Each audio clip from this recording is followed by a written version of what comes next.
সাধারণ জনগণকে যারা সবসময় নিরাপত্তা দিয়ে থাকে আজ তারাই নিরাপত্তাহীনতায় ভুগছে। এবার আরও এক সাধারণ মানুষের ঘরে নয়, এবার দুঃসাহসিক চুরির ঘটনা সংঘটিত হয় এক জওয়ানের ঘরে।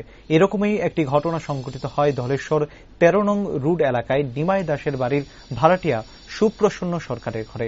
সাংবাদিকদের মুখোমুখি হয়ে জওয়ান সুপ্রসন্ন সরকার জানান, শুক্রবার গভীর রাত আনুমানিক ৩:৩০ বাড়ির লোকেরা ঘুমিয়ে থেকে উঠে দেখতে পায় চুরির ঘটনা। হঠাৎ নজরে আসে ঘরের দরজা খোলা অবস্থায় রয়েছে, তার পাশাপাশি ঘরের সব আসবাবপত্র খোলা অবস্থায় রয়েছে। চুরি যাওয়া সামগ্রীর মধ্যে আনুমানিক ৩ লক্ষ টাকা এবং ৯ থেকে ৯.৫ ভরি সোনার গহনা চুরি হয়েছে বলে জানান তিনি। পরবর্তী সময়ে পুলিশকে খবর দেওয়া হলে ঘটনাস্থলে হাজির হয় পুলিশ। এখন দেখার বিষয়ে প্রশাসন কি পদক্ষেপ গ্রহণ করে রাজ্যের এই চুরির বাড়বাড়ন্ত নিয়ে।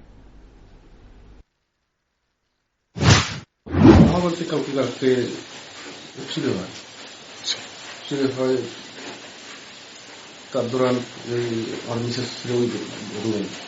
ছেলে আছে ওই দৌরান 3:30টার সময় জাগানো হয়, তখন যখন এগুলো আসে তখন থেকে এই অবস্থা থেকে দরজাটি লক ছিল, বন্ধ করা ছিল। তখন ছেলেকে বললো যে এই দরজা বন্ধ করছে, ছেলে বললো আমি তো ঘুমিয়েছিলাম, তো বন্ধ করে। তখন যখন ঢুকলো তখন থেকে এই দয়া খোলা জ্বালানা মানে টোটালি বাধা। তারপরে মালিক আমার মালিক আছে, বাড়ির মালিক জানানো হয়, কি জিনিস নিয়ে গেছে? বল নিয়ে গেল আর টাকা নিয়ে গেল। কত টাকা এবং কত ভরি সোনা? 9 ভরি 9.5 ভরি। আচ্ছা, টাকা 3 লাখ টাকা। 3 লাখ টাকা ছিল, টাকা ছিল। আর স্বর্ণের দাম কত হবে? স্বর্ণের দাম তো এখন মার্কেটে তো অনেক। এই যে রাতের বেলা আপনার বাড়িতে চুরি হয়েছে, আগে কোন সময় এরকম? না, আমি তো আসছি এখানে বাড়ায় লং টাইম বছরের বছর। আচ্ছা, পুলিশে খবর দিচ্ছেন তো?